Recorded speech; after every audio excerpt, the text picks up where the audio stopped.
తెలంగాణను డేటా సెంటర్లకు హబ్ గా తీర్చిదిద్దడమే లక్ష్యంగా ప్రభుత్వం అడుగులు వేస్తోంది. దేశంలోని తొలిసారిగా ప్రత్యేక డేటా సెంటర్ సిటీని ఏర్పాటు చేయాలని నిర్ణయించింది.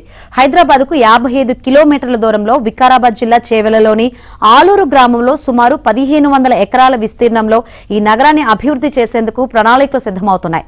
ఏఐ, క్వాంటం కంప్యూటింగ్ రంగాల భవిష్యత్ అవసరాలను దృష్టిలో ఉంచుకుని డేటా సెంటర్ సిటీలో ప్రత్యేకంగా మౌలిక వసతులు, ఫైబర్ కనెక్టివిటీ, హై సెక్యూరిటీ జోన్లు ఏర్పాటుకు ప్రాధాన్యమిస్తూ ప్రాజెక్టుకు రూపకల్పన చేస్తున్నట్లు అధికార వర్గాలు పేర్కొంటున్నాయి. ఈ డేటా సెంటర్ సిటీ కోసం నీరు, విద్యుత్, రవాణా, డిజిటల్ కనెక్టివిటీ వంటి అంశాలపై సమగ్ర నివేదిక సిద్దం చేయాలని ముఖ్యమంత్రి రేవంత్ రెడ్డి ఇప్పటికే అధికారులను ఆదేశించినట్లు సమాచారం. అంతేకాదు డేటా సెంటర్ సిటీ కోసం భూమిని గుర్తించిన రాష్ట్ర ఐటీ పరిశ్రమల శాఖ ప్రాజెక్టుకు ఇప్పటికే పచ్చజెండా ఊపినట్లు తెలుస్తోంది.